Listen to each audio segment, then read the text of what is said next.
Allahumma salli ala sayyidina Muhammad wa ala alihi wa sahbihi ajma'in. Amma ba'd. Terima kasih kepada pengacara majlis yang saya hormati Puan Nurniati binti Mansur bersama kepimpinan Gema Nur Iman, para asatizah, datuk-datuk, datin-datin, hadirin hadirat yang dirahmati dan dikasihi sekalian. Alhamdulillah, marilah kita merafakkan kesyukuran pada Allah Subhanahu wa taala kerana dipertemukan sekali lagi kita di alam maya ini bagi berkongsi ilmu tauhid,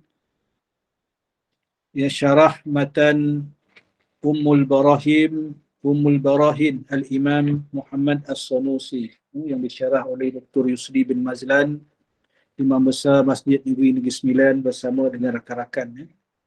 Mudah-mudahan Allah Subhanahu Wa Taala merahmati pengarang kitab dan juga orang-orang yang mensyarah kitab ini dan diberkatkan ilmu mereka kepada kita insya-Allah. Amin amin. Qala al-musannif rahimahullahu ta'ala wa nafa'ana bihi wa bi'ulumihi fid darain amin. Kita muka surat 40 pada malam ini, matan Ummul Barahin, syarah syarah matan Ummul Barahin, fasal yang ketiga iaitu harus. Kita masih lagi dalam bab hukum akal. Hukum akal yang ketiga harus. Yang pertama wajib, yang kedua mustahil, yang ketiga harus. Ini harus pada akal. Qala al-musannif rahimahullahu ta'ala wa nafa'ana bihi wa bi'ulumihi fid darain amin. Dalam matan ini pengarang menyebutkan Bismillahirrahmanirrahim, wal jaizu ma yasihhu fil aqli wujuduhu wa adamuhu. Apa maksudnya wal jaizu? Dan yang harus, yang harus itu, dan yang harus menurut akal itu adalah sesuatu yang diterima pada akal wujudnya dan tiadanya.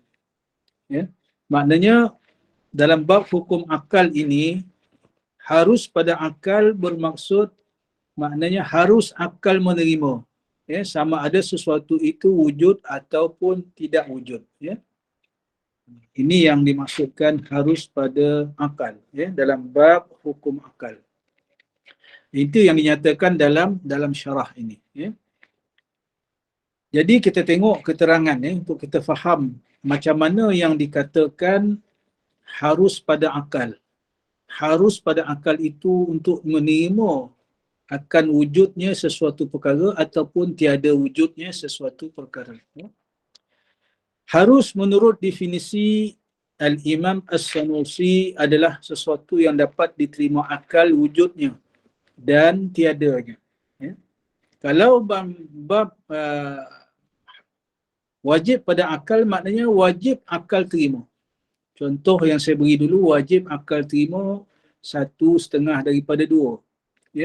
Maka tak payah bahas, memang wajib akal terima. Manakala mustahil pula, yang mustahil akal boleh terima, akan kewujudannya. Contoh 1/2 daripada 3 kan mustahil. Jadi itu bab mustahil pada akal dan kita dah bahas panjang. Dalam ini kita nak bahas bab harus pula, bagaimana akal boleh terima sesuatu perkara dan juga ataupun tidak wujudnya sesuatu perkara itu. Jadi dalam kitab ini Al-Imam As-Sanusi mendefinisikan harus itu sama ada diterima akal akan wujudnya ataupun tiadanya. Jadi kita tengok syarah tu sebagai contoh. Dia kata apabila tiba musim hujan, jadi baru tadi kita sebut pasal hujan kan, rupanya dalam kitab ni pun sebut juga. Jadi bila tiba musim hujan, maka kebarangkalian berlakunya banjir adalah harus. Atau apabila tiba musim kemarau, maka kebarangkalian berlaku catuan air adalah harus. Kan akal boleh terima. Maknanya bila musim hujan, akal boleh terima lah, boleh berlaku banjir. Dan bila tiba musim kemarau, musim panas pula, maka akal boleh terima akan berlaku kemarau, kekurangan air dan sebagainya. Ya. Hal ini kerana hujan, banjir dan kemarau adalah perkara yang diterima akal berlakunya. Ya, sebab daripada kecil sampailah sekarang, sampailah kita tua ni, kita dah tengok dah perkara-perkara ni. Memang akal boleh terima. Ya. Ya, maknanya akal diterima akal berlakunya banjir, berlakunya kemarau. Ya. Kalau di negara yang ada 4 musim, maka berlakulah 4 musim itu. Ya. Musim panas, musim bunga, musim sejuk kan. Jadi itu musim luruh satu lagi kan. Jadi ini perkara-perkara yang boleh diterima oleh akal. Harus hukumnya akal menerima. Ya. Sebagaimana sifat ataupun yang kita bicara berkaitan dengan hukum wajib, hukum mustahil, dalam bab hukum harus pada akal ini pun ulama telah bagi kepada 2 bahagian. Ya. Bagi 2 bahagian. Yang pertama yang daruri, ya. Yang maknanya akal memang boleh terima lah, ya. Harus menurut akal secara daruri. Tak payah bahas. Macam wajib daruri, ya, pada akal. 1/2 daripada 2, tak payah bahas. Ya. Jadi harus menurut akal secara daruri, ya, seperti contoh tadilah. Ya. Banjir, kemarau, ya. Harus pada akal. Harus kita sakit, harus kita makan, harus kita kenyang, itu harus, ya. Itu contoh-contoh yang mudah lah, ya. Yang kedua, harus menurut akal secara nazari, ya. Yang ini memerlukan kajian lanjut lah, ya, untuk kita meneliti, memahami, ya. Ini perlukan kepada kajian dan kadang-kadang memerlukan penelitian yang mendalam, ya, baru kita faham. Ya, harus pada akal secara nazari ini, ya. Secara nazari, ya. Nazari ini maknanya perlukan kajian, ya, penelitian yang mendalam.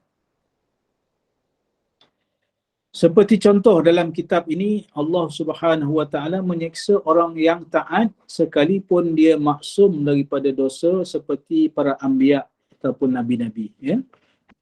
Ini contoh yang diberi dalam kitab Risalat Al-Baijuri dan juga dalam kitab Tuhfah, ya, Tuhfatul Murid, ya. Contoh ini, ya, wajib ataupun harus, ya, harus menurut akal secara nazari, ya.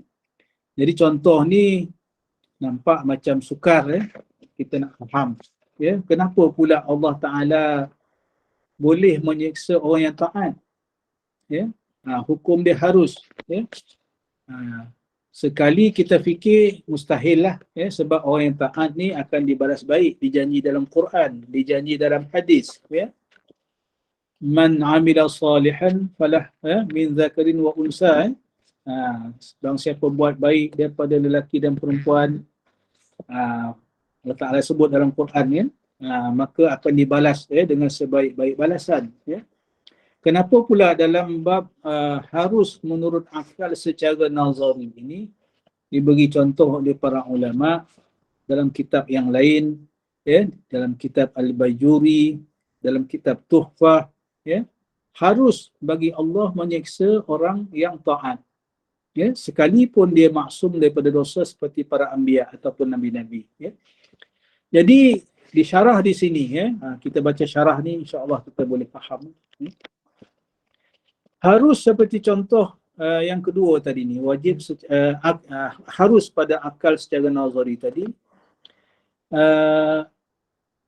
adalah satu perkara yang sukar untuk disabitkan ataupun ditakulkan. Ditakulkan ni maknanya difikirkan, ya. Hal ini tidak berlaku kerana nas syara' menyatakan secara jelas, ya, setiap orang yang taat akan dimasukkan ke dalam syurga. Ya, sebaliknya mereka yang ingkar dan kufur kepada Allah Subhanahu wa taala akan dimasukkan dalam neraka, ya. Jikalau kita melakukan penakkulan, ya, penelitian, ya, kita berfikir secara mendalam, secara teliti tentang perkara ini, maka kita akan mendapati bahawa perkara tersebut adalah harus pada akal kerana Allah Subhanahu Wa Taala berhak melakukan semikian terhadap segala ciptaannya. Namun perkara semikian tidak akan berlaku sama sekali kerana Allah Subhanahu Wa Taala telah berjanji akan memberikan ganjaran syurga kepada hamba-hambanya yang soleh dan balasan neraka terhadap hambanya yang ingkar.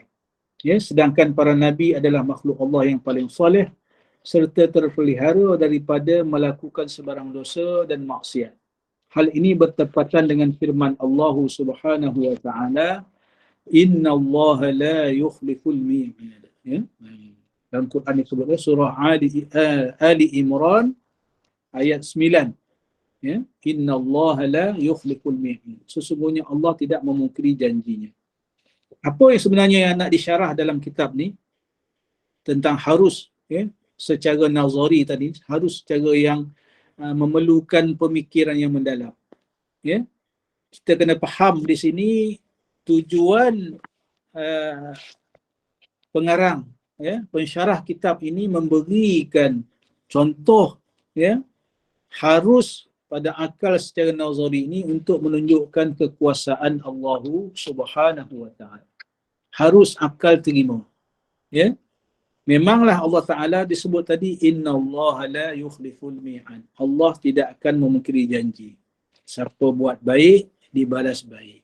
Siapa yang buat jahat dibalas jahat. Ini Allah Taala dah janji. Tetapi dari segi keharusan akal menerima orang yang buat taat tadi pun boleh diazab oleh Allah Ta'ala jika Allah Subhanahu Wa Ta'ala menghendaki.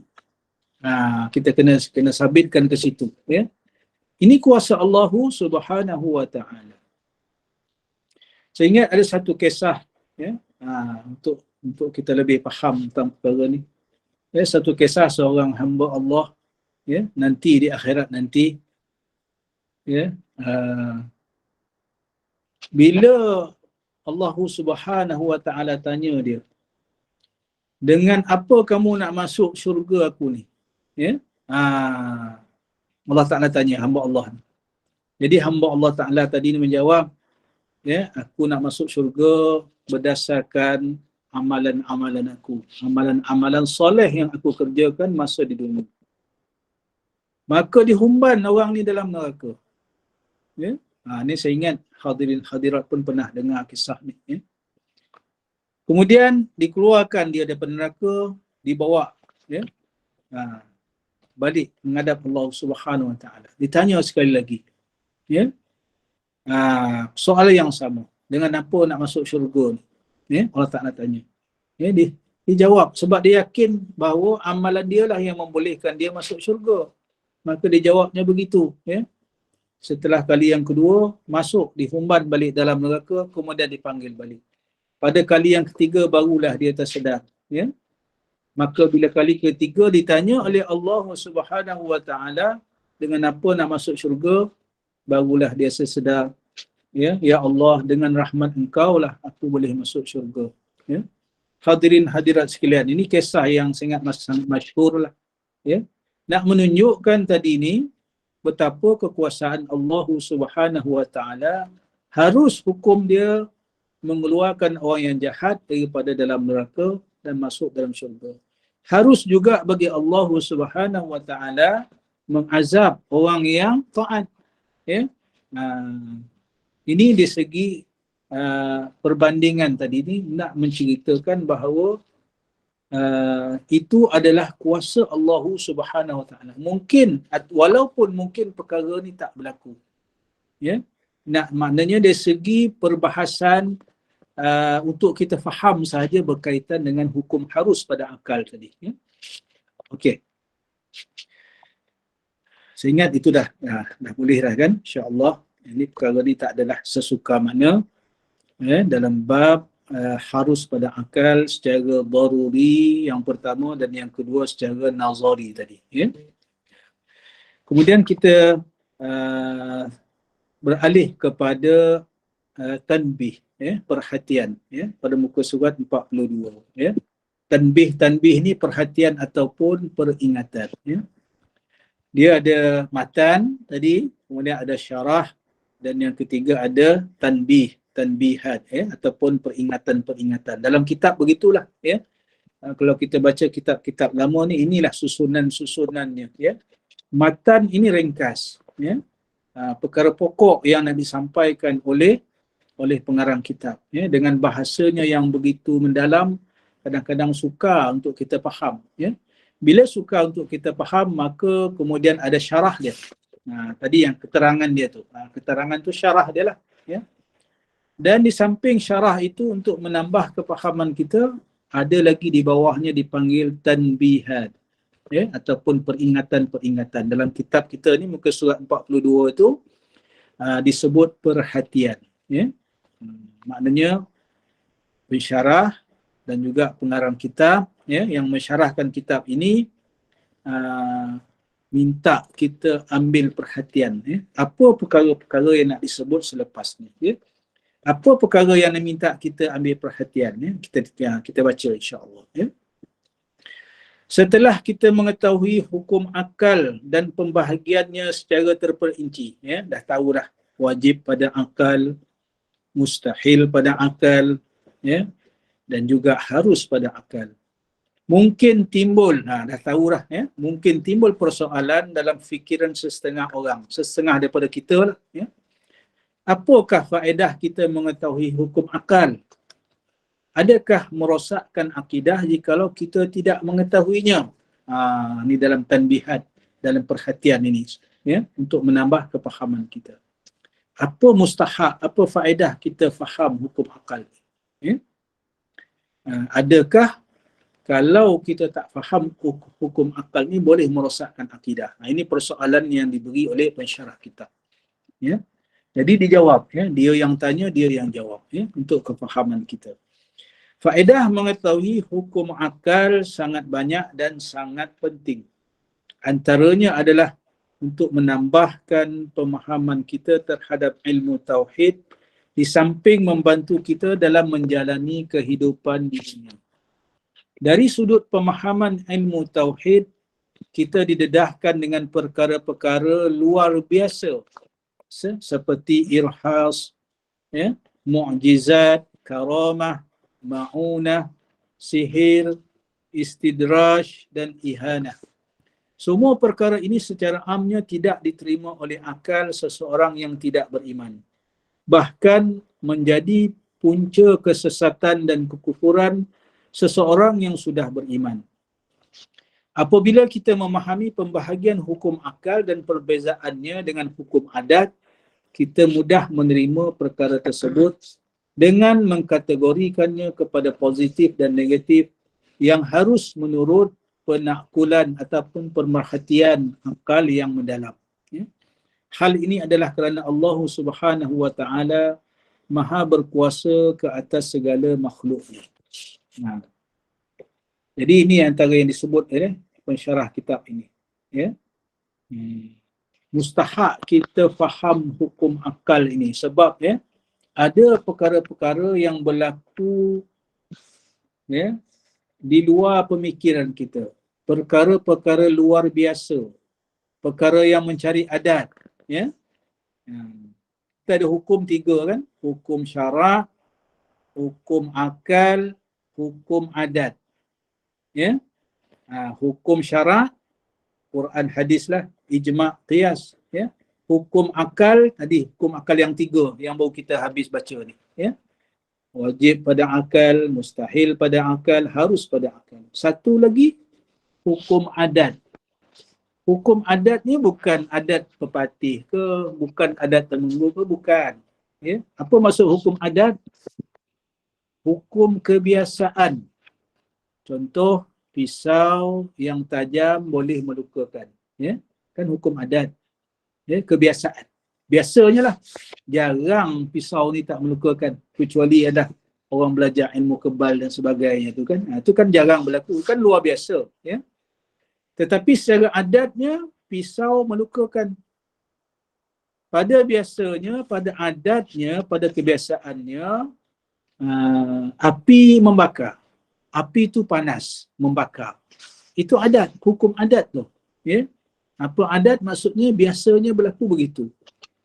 Kecuali ya, kita dengar kisah, ya, kita baca kisah Nabi Ibrahim, ya, yang dicampak dalam api tak terbakar, ya, dengan kerana mukjizat dia, ya, kelebihan yang Allah Taala beri kepada dia, ya. Itu contohlah, ya. Jadi mustahak kita faham hukum akal tadi ni supaya kita dapat membezakan, ya, dapat membezakan tadi ni yang mana irhas, yang mana mukjizat, yang mana karamah, yang mana ma'unah, yang mana sihir, yang mana istidraj, yang mana ihanah, ya, dengan dibantu oleh wahyu, ya, Al-Quran, ya. Ya, sebab semua perkara ni disebut, ya, sama ada irhas ke, mukjizat ke, karamah ke, ma'unah ke, sihir ke, istidraj ke, ihanah ke, semua ini dibicarakan melalui wahyu Al-Quran, Al-Hadis dan juga perbahasan ulama. Ya. Apa dia irhas?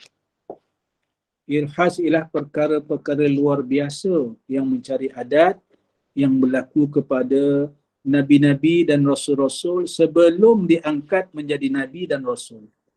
Ya, contohnya nabi kita, ya, bila berjalan ke Syam, ya, bersama bapa saudaranya, ya, untuk berniaga di Syam, ya. Jadi sampai di Syam, orang Syam nampak nabi ni dibayangi, ya, dilindungi oleh awan. Mana nabi bergerak, awan bergerak melindungi Nabi sallallahu alaihi wasallam. Jadi pendeta ahli kitab, ya, yang faham ni, ya, yang faham bahawa nabi ni seorang yang luar biasa. Ya, sebab dalam kitab-kitab yang terdahulu sebelum Al-Quran disebut tentang kelahiran nabi akhir zaman. Ya, Nabi Muhammad sallallahu alaihi wasallam. Jadi agama yang terdahulu dalam kitab Taurat, kitab Injil, semua jadi disebut, ya, diceritakan berkaitan dengan bakal kelahiran Nabi terakhir. Ya, jadi pendeta-pendeta ni dia faham, maka dinasihat kepada Abu Talib, ya, bapa saudara Nabi, tuan, dia kata, bawa balik cepat, ya, anak ni, ya, sebab takut dibunuh oleh orang Yahudi dan sebagainya, ya. Sebab orang ini sangat istimewa, bakal menjadi nabi. Ya, sebab mereka faham yang berlaku luar biasa kepada nabi itu adalah irhas. Alif, ra, ha, alif, sad, ya. Itu dia punya ejaan dia lah, ya, irhas, ya. Ini perkara luar biasa yang berlaku kepada bakal nabi dan rasul. Kemudian mukjizat, ni mukjizat kita fahamlah, ya, mukjizat para nabi dan rasul, ya, perkara-perkara luar biasa, kelebihan-kelebihan, ya, perkara-perkara yang luar biasa kepada para nabi dan rasul, ya. Nabi Musa dengan tongkatnya, ya, Nabi Ibrahim tak hangus dalam api, ya, Nabi Nuh dengan bahteranya, ya. Nabi kita bermacam-macam lah mukjizatnya. Yang tertinggi sekali adalah Al-Quranul Karim, ya, mukjizat. Kemudian karamah. Karamah ni apa dia? Kemuliaan, ya, karamah. Kemuliaan yang Allah Ta'ala kurniakan kepada orang yang dikasihinya, yang sampai darjahnya kepada waliullah, ya, kekasih Allah Subhanahu wa Ta'ala, orang yang sangat dikasihi, ya, oleh Allah Subhanahu wa Ta'ala, sampai, ya, apa yang dilakukannya adalah bertepatan dengan, ya, kehendak Allah Subhanahu wa Ta'ala. Ini yang kita kata wali Allah ni lidah dia masin, ya. Sebab itu kita berhati-hati. Kita kena berhati-hati apabila kita berdepan dengan para ulama, ya.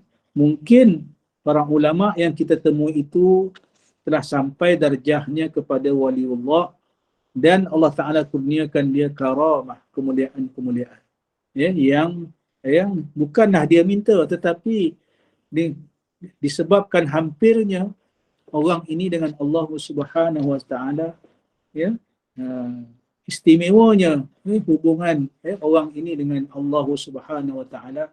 Allah Taala angkat darajat dia, ya, dan diberikan beberapa keistimewaan, karamah, kemuliaan-kemuliaan. Ya. Banyaklah kita dengar kemuliaan-kemuliaan ataupun karamah-karamah para waliullah. Ya. Termasuklah mungkin kalau di Negeri Sembilan ini terkenalnya ialah karamah waliullah yang terkenal di kalangan keluarga almarhum keluarga mufti yang terdahulu, Syekh Murtada, ya. Begitu juga dengan ayahanda beliau, mufti Negeri Sembilan yang pertama, Syekh Ahmad, mufti Negeri Sembilan yang pertama. Banyak karamah-karamahnya yang diceritakan oleh anak murid beliau dan sebagainya.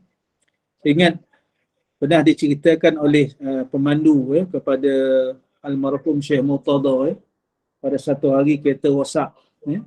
Kereta rosak ni kemudian nak turun hujan lebat pula. Nak turun nak tengok enjin apa berlaku, hujan lebat. Karamah inilah karamah. Karamah waliullah Syekh Murtada ni.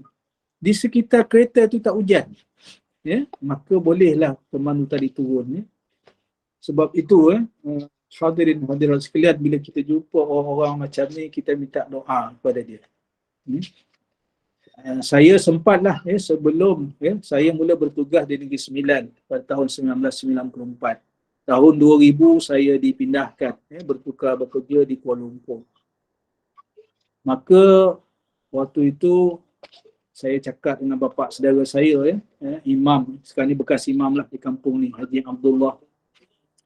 Saya mengajak beliau, kata sebelum pindah Kuala Lumpur ni saya nak jumpa Datuk Mufti. Maka dia pun nak ikut. Apa tujuan jumpa Datuk Mufti Syekh Murtada ni, almarhum ni? Saya nak minta doa beliau. Maka saya dengan bapa saudara ni buatlah temu janji satu hari sebelum mungkin beberapa hari sebelum saya dipindahkan ke Mahkamah Syariah Kuala Lumpur. Maka saya pun bertemu dengan beliau, almarhum Syekh Murtada ni. Saya pun beritahu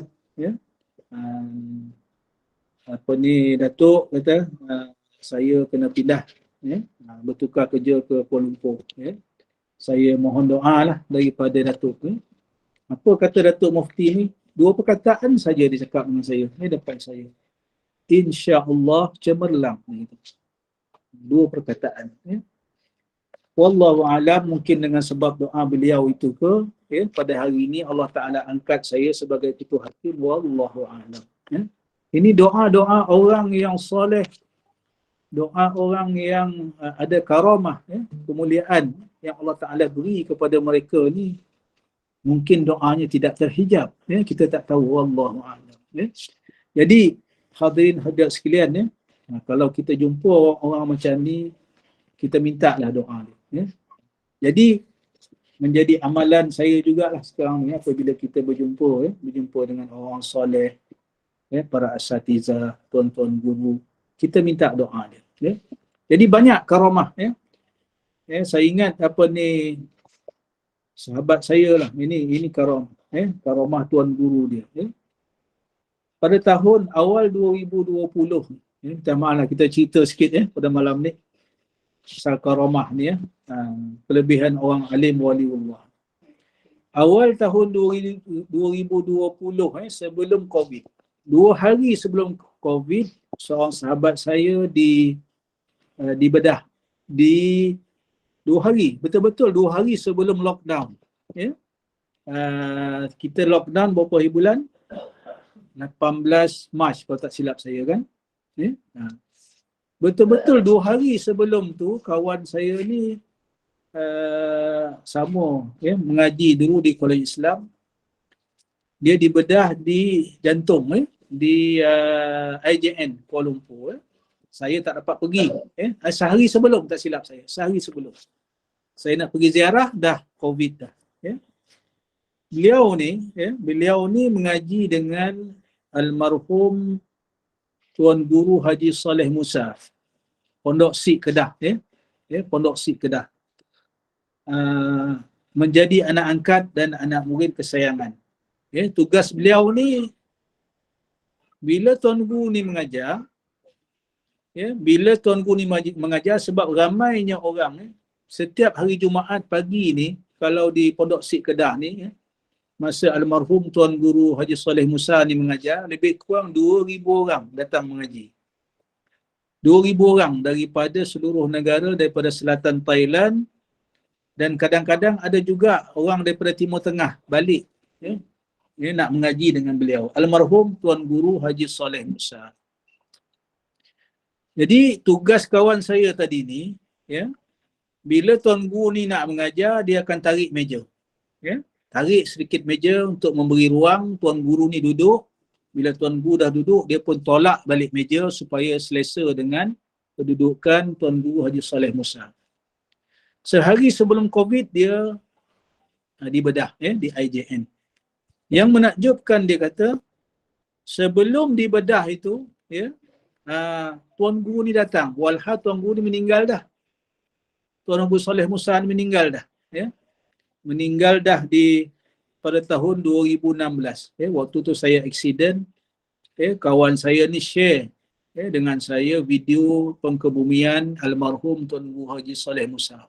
Lautan manusia yang mengiringi pengkebumian beliau. Lautan manusia. Jadi apa berlaku? Tuan Guru ni datang.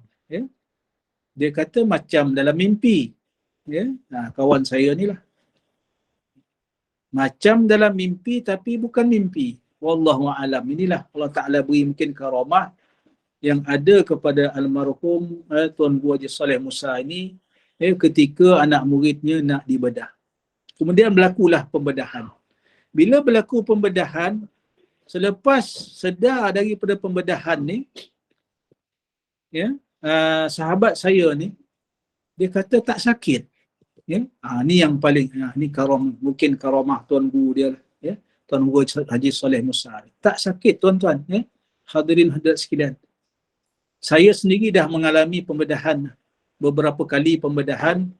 Bila habis bius tu, Masya Allah, sakit ni. Hanya Allah yang tahulah. Terutama ketika saya accident tahun 2016. Mula-mula sebab saya kecederaan open fracture tulang keting kaki sebelah kanan ni tersembul keluar dua-dua, tulang besar dan tulang kecil. Jadi buat 2 kali operation untuk betulkan tulang kecil dan letak besi, kemudian buat pembedahan kali kedua, betulkan tulang besar dan dibubuh juga besi dan skrunya. Tulang kecil 6 batang skru bersama dia punya besi tu, 3 di atas 3 di bawah. Tulang besar 8 batang skru, 4 di atas 4 di bawah. Jadi dua-duanya sakit tuan-tuan. Dah sedar daripada bius ni, sama ada pembedahan pertama ke pembedahan kedua, terutama pembedahan kedua lah sebab tulang tu besar kan. Kesakitan yang luar biasa saya alami lah. Masya Allah. Tetapi apa yang berlaku pada sahabat saya tadi ni, ini menunjukkan mungkin karamah lah. Karamah Tuan Guru dia, Allah Subhanahu Taala ringankan, jadi tak sakit. Boleh pula lepas sedar daripada operation ni, bila dia sedar dia minta handphone dia, dengan nurse yang jaga tu, dia kata nak telefon isteri. Masya Allah. Subhanallah, Allah Subhanahu Taala punya kuasa. Itu karamah. Kemudian ada ma'unah. Ma'unah ini, ini bukan kumpulan ma'unah. Ma'unah ni pertolongan Allah yang sampai kepada orang-orang tertentu lah. Di saat terdesak, orang-orang yang baik, di saat terdesak, orang yang Allah Ta'ala nak beri taufik dan hidayah, pada saat-saat terdesak. Ini boleh berlaku pada sesiapa saja, orang-orang beriman. Ini ma'unah. Sihir Sihir ini perkara mencari adat yang berlaku kepada pengamal-pengamal sihir. Ya. Sihir ni menggunakan jin, menggunakan perantaraan jin dengan mantra-mantra atau bacaan-bacaan yang bercanggah dengan Al-Quran dan Al-Hadis dan doa-doa yang maksud. Ini sihir. Ya. Sihir ni banyak berlaku, ya, hadirin hadirat sekalian. Terutama sekarang ini termasuklah di mahkamah syariah pun berlaku sihir. Ya. Kita minta jauh lah, ya. Kita minta Allah SWT pelihara kita daripada sihir ni, ya, dengan doa-doa tertentu, dengan kita istiqamah, ya, salat, baca Quran, wirid dan zikir-zikir kita, insya-Allah, ya. Itu pun belum tentu selamat daripada sihir, ya. Kemudian istidraj. Istidraj ni apa maksudnya? Istidraj ini iaitu perkara mencari adat yang berlaku kepada orang-orang tertentu bagi tujuan menambah kefasikan, menambah lagi dosa dan maksiatnya. Ya. Contohnya siapa? Ya. Contohnya Fir'aun. Ya. Contoh istidraj. Hebatnya Fir'aun ni dia boleh bercakap dengan sungai Nil. Ya. Dengan sungai Nil dia boleh bercakap. Dia boleh arahkan sungai ini untuk mengalir sekian-sekian. Mengalir melalui depan istana dia. Hebatnya. Fir'aun ini. Allah Ta'ala kurniakan dia istidraj. Tapi memanglah kita nampak itu satu kelebihan. Tetapi dengan tujuan untuk menambah kefasikan. Menambah dosanya lagi. Menambah lagi kekufurannya. Wal'iyyazubillah. Ya. Ihanah. Dan yang akhir ni ihanah. Apa ihanah? Ihanah ini orang perkara mencari adat juga, ya, berlaku kepada orang yang mengaku nabi, ya, mengaku nabi, mengaku rasul. Ni rasul Melayu dulu samalah, ya. Sebab ada kelebihan-kelebihan yang Allah Taala beri kepada dia. Ya, dia mengaku nabi. Apa tanda nabi? Nabi ada mukjizat, tetapi orang ni bukan mukjizat tetapi dipanggil ihanah, ya, kelebihan. Ya, macam-macam lah kelebihan, ya. Kalau kita tengok dulu, ya, Ayah Pin, ya. Ayah Pin ni memanglah Allah Ta'ala beri dia kelebihan. Sampai Sami pun tunduk kat dia. Ya. Sami pun tunduk dekat dia. Ya. Yang paling menyayat hati kita ialah, ya, seorang ustaz dan juga seorang ustazah lulusan Universiti Al-Azhar Mesir pun tunduk pada dia dan kemudian menjadi pengikut dia dan mempertahankan dia. Ya, dan akhirnya mengaku keluar daripada Islam. Ya. Ini dua orang, ya. Hebatnya Ayah Pin dulu ni. Ini yang dikatakan ihanah. Ya. Dia boleh, ya, boleh menguasai manusia, menguasai pemikiran manusia. Ya. Berapa ramai yang telah dapat disesatkan, diselewengkan akidah dia sampai tunduk sujud kepada Ayah Pin, ya. Ada unsur-unsur sihir kot ustaz, mungkin, ya. Tetapi inilah, ya, kelebihan yang Allah Taala beri. Itu namanya ihanah bagi orang yang mengaku nabi, ya. Mengaku nabi dan rasul, ya. Rasul Melayu, ya, yang mengaku rasul Melayu ingat di mana, di Kelang, Selangor dulu, ya. Nabi Kahar, ini pun sama juga, ya. Ramai yang terpengaruh, ya, sebab mungkin, ya, Hulu Kelang, ya, minta bukan Kelang, Hulu Kelang, ya. Ramai yang terpengaruh sebab mungkin ada kelebihan-kelebihan tertentu yang dilihat oleh anak murid dia, ya, yang memanglah kelebihan tu nampak macam seolah-olah orang ni, ya, Rasul Melayu, ya, Rasul Melayu Nabi Ta'hid, ya. Dan dia boleh berhujah dengan orang-orang yang faham agama ni, dan hujah-hujahnya pula kuat, ya. Jadi kalau kita tak betul-betul mantap dari segi akidah, maka kita pun terseleweng,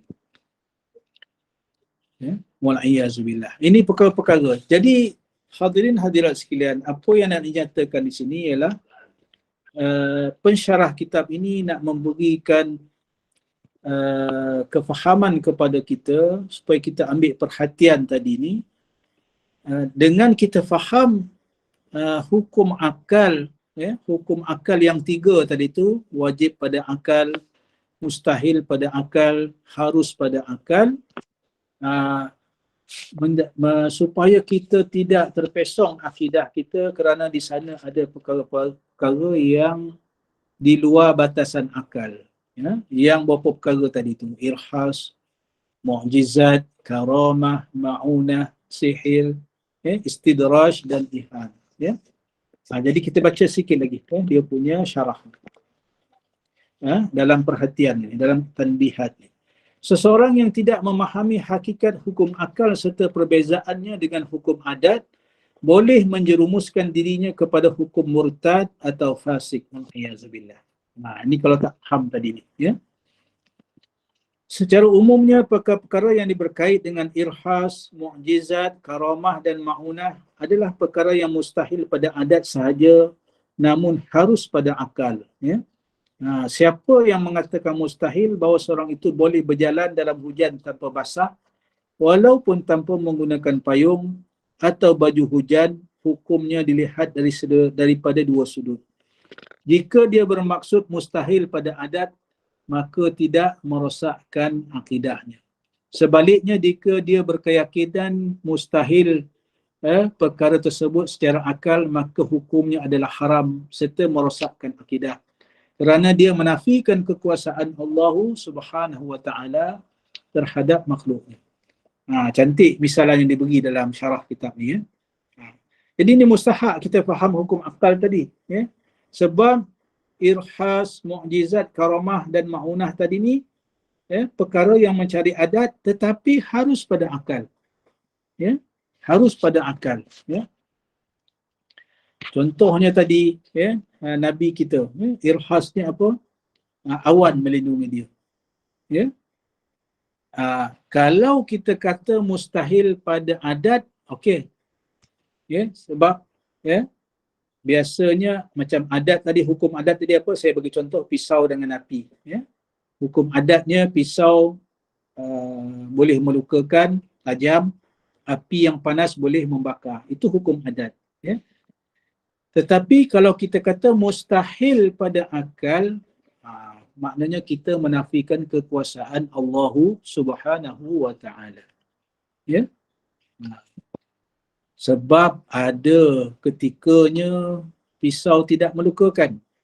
Ya. Berapa banyak kita tengok dalam YouTube, ya. Ya, orang toreh-toreh tangan tak luka kan? Ya. Ada. Ini mungkin pengamal-pengamal ajaran kebatinan, ya, yang membaca jampi-jampi tertentu, bila dia toreh, tangan dia tak luka. Ya, ni banyak kita tengok, ya. Saya sendiri pun pernah melihat, ya, dalam YouTube dan sebagainya, ya, orang yang takluk senjata ni ada ilmu kebal, ya. Tapi ini ilmu yang sementara, ya. Ilmu yang sementara, ya. Jadi kalau Allah Taala menghendaki orang yang kebal ni luka, maka dia akan luka, ya. Ada juga yang berlaku, dalam mungkin dalam apa ni, ilmu persilatan dan sebagainya, ya. Biasanya tak luka tetapi ada kalanya luka, ya.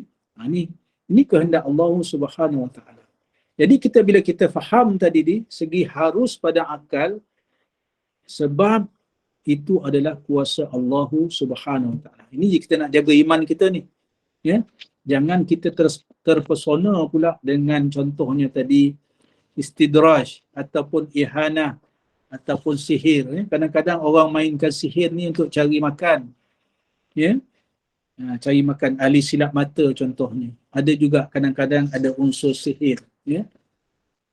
Ada unsur sihir, wal'iyazubillah, ya, minta jauh, ya. Jadi hadirin hadirat sekalian, ya. Jadi ni mustahak kita faham hukum akal tadi ni, ya. Maknanya ada yang wajib, ada yang mustahil, ada yang harus pada akal, ya. Sebab kalau kita menafikan tadi ni mustahil pada akal, rosak akidah kita, ya. Sebab, ya, harus bagi Allah Subhanahu wa taala, ya. Contoh tadi untuk mengazab orang yang taat, untuk mengeluarkan orang yang maksiat daripada penjara nak masuk syurga, harus bagi Allah, itu kuasa Allah, ya. Itu kita tak boleh pertikailah, ya. Menurut Tuan Guru Haji Abdul Aziz Al-Fatani, ini ulama selatan Thailand, ya, bahawasanya mengetahui hukum akal itu satu tangga bagi mengenal akidah dan teguh akidahnya. Ya. Nah, ini kata Tuan Guru Haji Abdul Aziz Al-Fatani dalam kitab dia Risalah Al-Misbah Al-Munil fi Ma'rifah. Ya. Ini kitab Tauhid, ya, karangan Tuan Guru Abdul Aziz bin Ismail Al-Fatani. Ya. Kemudian justru, ya, kita tengok di hujung habisan, ya, bab harus pada akal ni. Justru ulama usuluddin menekankan agar perbahasan berkaitan hukum akal ini dipelajari secara berulang-ulang. Ni kita dah mengulang dah kan? Ini kitab yang kedua dah. Dalam kitab Risalah Tauhid dulu, kita dah baca dah ni hukum akal ni, ya. Mungkin tidak sedetail inilah, ya. Tapi kita pun dah baca dan pembahagiannya pun sama juga, ya. Wajib pada akal, mustahil pada akal dan harus pada akal, ya. Tak ada masalah, ya. Kita berulang-ulang supaya menambah kefahaman, ya, keteguhan iman kita insya-Allah. Malah janganlah kita merasa payah kerana kepayahan itu akan hilang disebabkan kita sudah biasa mendengarnya, ya. Mungkin kadang-kadang kita nak faham payah, lama-lama kita ulang-ulang, alhamdulillah, insya-Allah. Saya pun dulu sama juga, payah nak faham, ya. Maklumlah bab tauhid ni jarang ataupun tak ramai, ya, tuan guru yang sekarang ni yang mengajar lagi, ya. Tuan guru yang mursyid yang hebat-hebat dah tak ada dah, ya. Dah tak ada dah, ya. Yang ada sekarang ni hanya orang-orang yang cucu cicit dah, ya.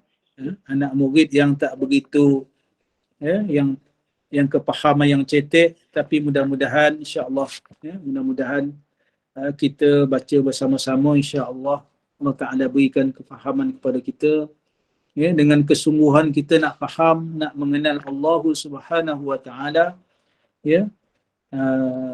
Nak menunaikan tanggungjawab kita, ya, melepaskan kita daripada syirik, terutama syirik khafi, ya. Mudah-mudahan Allah Taala beri kepahaman kepada kita. Kalau Allah Taala beri kepahaman kepada kita, ya, tak ada siapa boleh menggugat lah, ya. Tak ada siapa boleh menggugat. Kalau kita baru belajar pun tiba-tiba Allah Taala dah campak dah kefahamannya, ya, kepada kita, ya. Mungkin orang ini lebih kepahamannya, ya.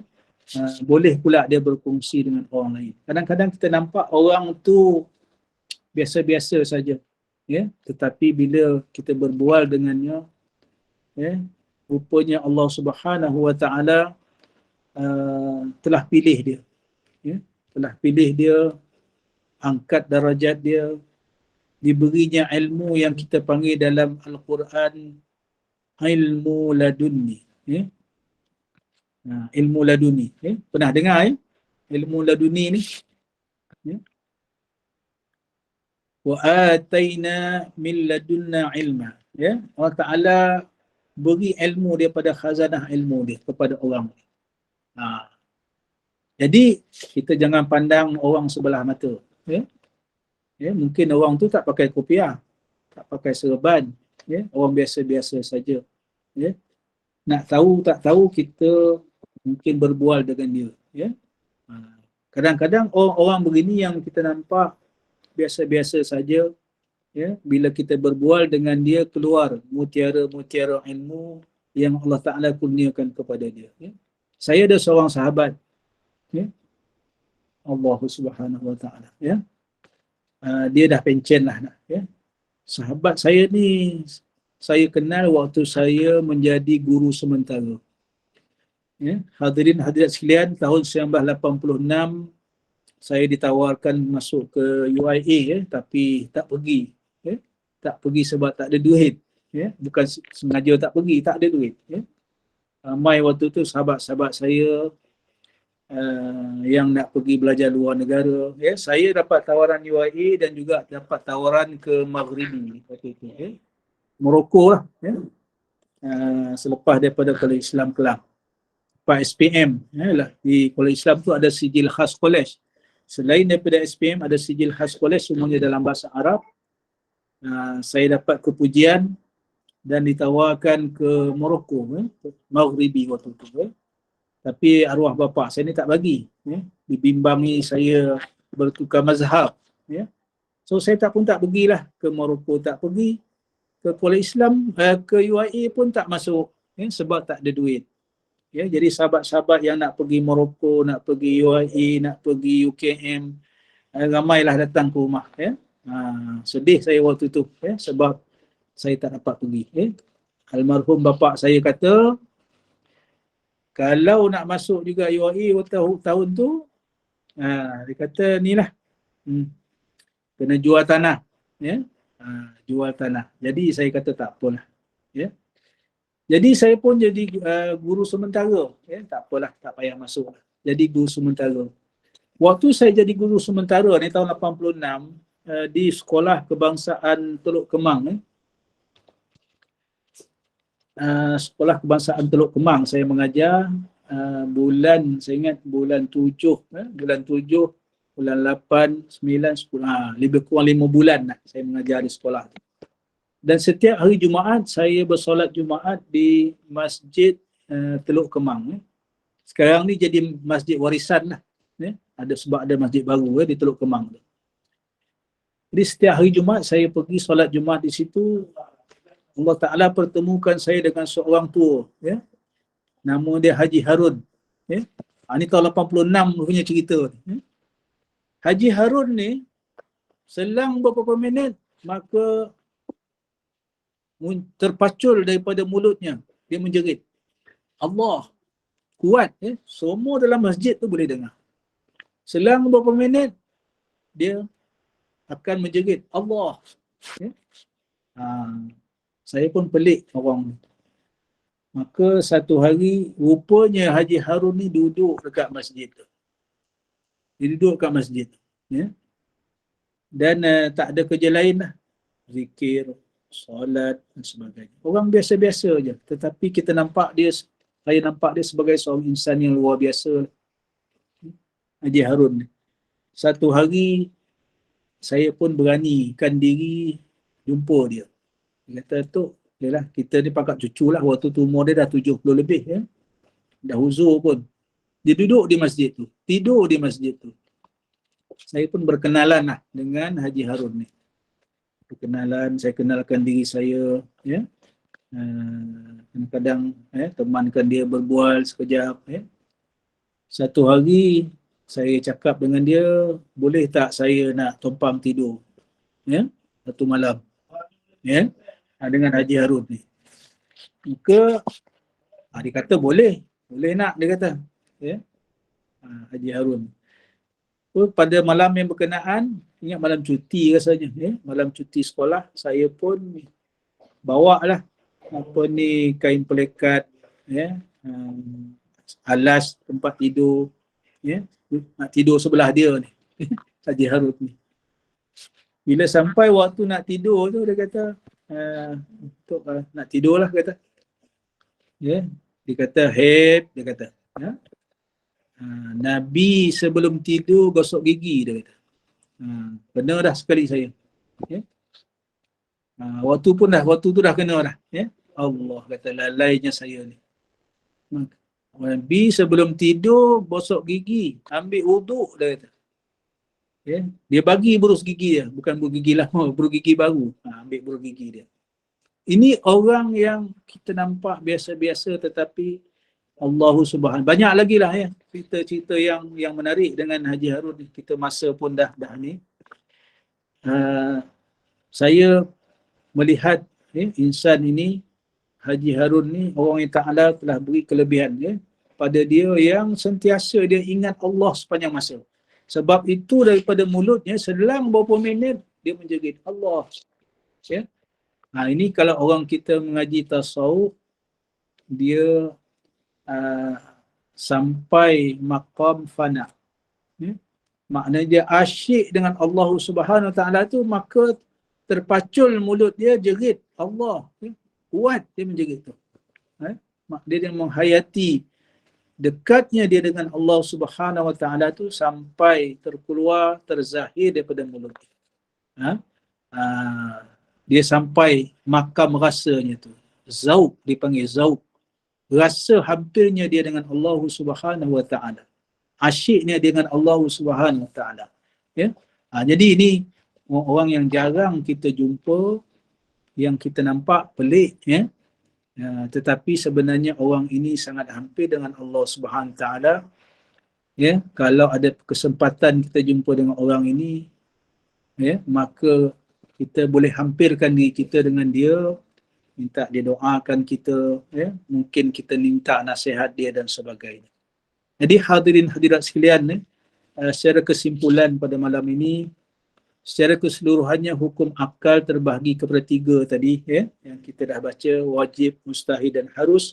Setiap satu daripada pembahagian 3 hukum akal ini terbagi pula kepada 6 bahagian, dengan setiap satunya dibagi tadi, ya, setiap satu ada, ya, ada yang daruri, ada yang nazari, ya. Ada yang tak payah akal bahas, boleh terima. Ada yang perlukan kajian dan penelitian yang lanjut, kita panggil nazari, ya. Jadi hadirin hadirat sekalian, ini dah pukul 9 malam. Alhamdulillah, maknanya katanya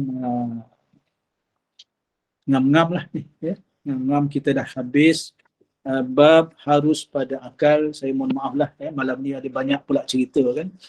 Mudah-mudahan sedikit perkongsian daripada saya tadi tu memberi faedah kepada diri saya sendiri dan juga kepada hadirin hadirat sekalian. Saya mohon maaf atas penyampaian yang tidak teratur. Mudah-mudahan Allah Subhanahu wa taala merahmati kita, memberikan kefahaman kepada kita insya-Allah, dalam usaha kita mengenal Allah Subhanahu wa taala. Dan insya-Allah selepas ini kita masuk bahagian yang kedua, iaitu 20 sifat yang wajib bagi Allah. Kita baca sedikit, ya, sebagai barakah. Qala al-musannif rahimahullahu taala wa nafa'ana bihi wa bi'ulumihi fid dharain amin. ويجب على كل مكلف شرعا أن يعرف ما يجب في حق مولانا جل وعز. Mudah-mudahan insya-Allah kita sambung nanti, ya, matan dan juga syarah kepada 20 sifat yang akan kita baca kemudian. Tapi hadirin hadirat sekalian yang baik daripada Allah Subhanahu wa taala, segala kelemahan dan kekurangan adalah daripada kelemahan diri saya sendiri. أقول قولي هذا وأستغفر الله العظيم لي ولكم والسلام عليكم ورحمة الله وبركاته. Terima kasih Ustaz. Waalaikumsalam Ustaz. Terima kasih. Alhamdulillah. Assalamualaikum. Alhamdulillah, bagus dan senang mendengarnya. Alhamdulillah, syukur pada Allah pada malam ini kita dapat bersama dengan Yang Amat Arif, Datuk Abbas bin Nordin. Syukuran jazilan atas perkongsian ilmu syarah daripada matan Al-Barahin tadi. Jadi saya pun tak pandai nak ulas serinci, mungkin dah dihuraikan dengan jelas oleh Yang Amat Arif.